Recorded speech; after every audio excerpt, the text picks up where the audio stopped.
Right now, as you're watching this video, you're revealing more about yourself than you realize. The way you're sitting, how you tilted your head just now, even the way you clicked on this video. Your unconscious mind is screaming truths about you that your conscious mind is desperately trying to hide. And here's the unsettling part. Everyone around you can see it, except you. Today, we're decoding behaviors you do every single day that expose the real you, the version you never intended anyone to see. By the end of this video, you'll never look at yourself or anyone else the same way again. Let's start. Number 13. Your handshake reveals your power dynamic. How do you shake hands? Firm grip, limp, or quick pull away? A strong, confident handshake often signals dominance, openness, and self-assurance. A limp handshake suggests insecurity, low energy, or deference. Prolonged handshakes can feel controlling, while quick, light ones often signal anxiety or eagerness to escape. Research from the University of Alabama showed that firm handshakes were strongly correlated with extroversion and emotional stability. Every handshake is an unspoken negotiation. It sets the tone for the relationship before a single word is spoken. Number 12.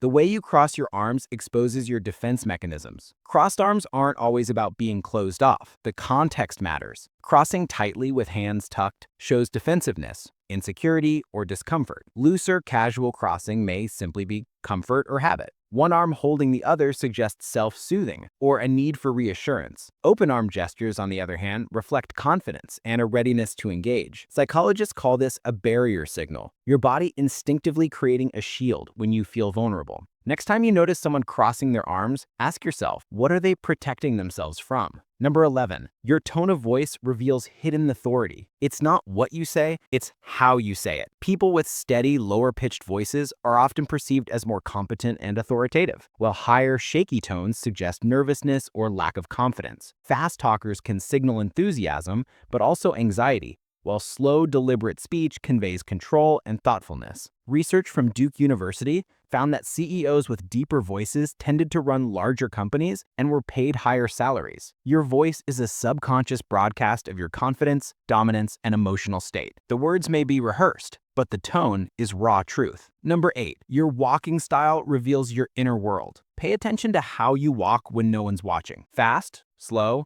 head down, arm swinging. Fast walkers with purpose tend to be highly conscientious, goal-oriented, and often anxious about time. Slow, relaxed walkers are usually more present-focused, lower in neuroticism, and sometimes lack urgency. Head-down walkers often show introverted tendencies, self-focus, or maybe carrying emotional weight. Wide, expansive strides signal extroversion, confidence, and even dominance-seeking behavior. A study from the University of Portsmouth found that observers could accurately predict personality traits just by watching someone walk for 15 seconds. Your gait is a moving autobiography. Think about it. When you're stressed, your walk changes. When you're confident, it changes again. Your body language is always one step ahead of your words. Number 8. How you hold your phone reveals hidden anxiety. Look at your phone right now. How are you holding it? One hand? Two hands? A death grip, or relaxed? Two-handed grips with thumbs typing often reveal a need for security and control. A casual one-hand hold suggests confidence and comfort with uncertainty. Constantly adjusting grip points to restlessness or underlying anxiety. And placing your phone down with others can mean strong boundaries or hiding something.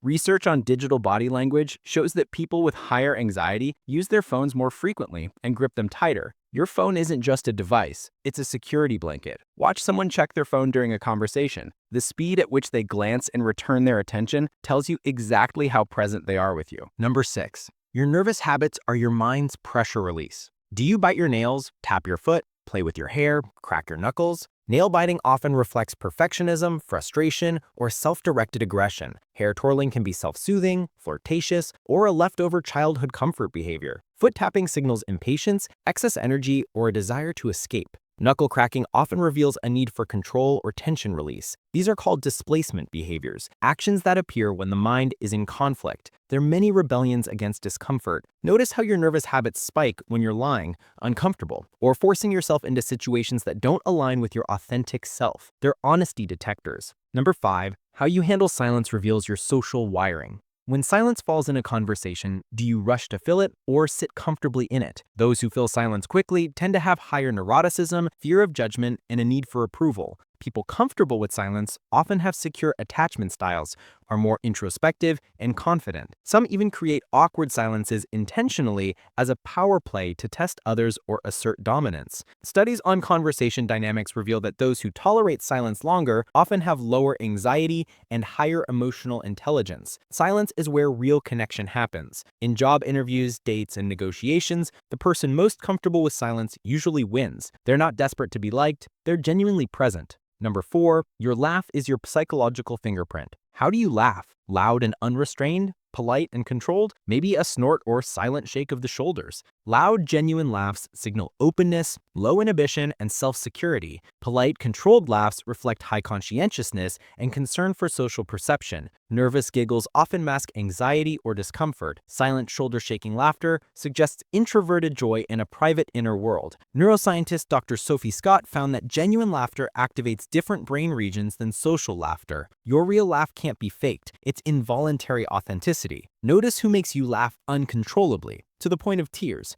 Those are your people, because your unconscious feels safe enough to lose control. Number 3. How you react to losing shows your emotional core. What happens when you lose? Whether it's a game, a deadline, or a small argument. Do you get angry and blame others? That reflects an external locus of control and fragile ego protection. Do you withdraw into silence? That shows a tendency to internalize shame and fear vulnerability. Do you deflect with humor? That can be a shield to protect your self-image. Or do you accept, analyze, and learn? That reflects a growth mindset, emotional maturity, and secure self-worth. Carol Dweck's research on fixed versus growth mindsets shows your reaction to failure is one of the strongest predictors of long-term success. Watch how someone reacts when they're wrong in a small argument. That micro-reaction is exactly how they'll handle every major setback in life. Number 2. Your eating habits mirror your approach to life. Do you eat fast or slow? Do you try new foods or stick to the familiar? Do you multitask while eating or savor every bite? Fast eaters are often impatient, ambitious, and anxious about time. Slow, mindful eaters are more present-focused and lower in anxiety. Adventurous eaters tend to be open to new experiences and sensation-seeking. Routine eaters prefer predictability and comfort in familiarity.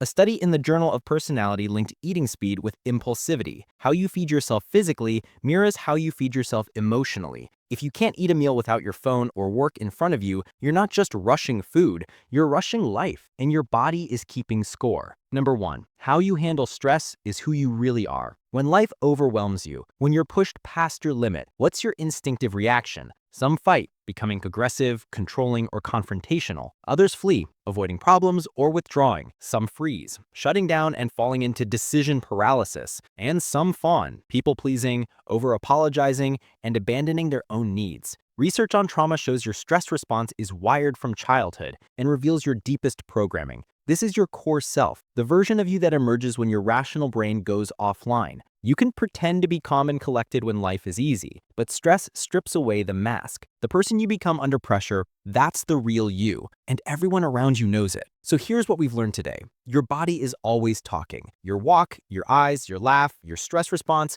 they're all broadcasting the truth about you, whether you're aware of it or not. The uncomfortable reality is that people are reading you constantly. They may not know the psychology behind it, but they're picking up on your patterns, your inconsistencies, and the authentic self beneath the performance. But here's the empowering part. Awareness is the first step to change. Now that you know what your unconscious is revealing, you have a choice. You can ignore it, or you can start showing up as the person you actually want to be. Because psychology doesn't lie. And the more aligned your conscious and unconscious behaviors become, the more powerful, authentic, and magnetic you'll be. If you want more breakdowns like this, where we decode the hidden psychology behind everyday behavior, subscribe to ThinkWise. We reveal the truths hiding in plain sight, because understanding human nature isn't just interesting, it's your competitive advantage in life. See you in the next one.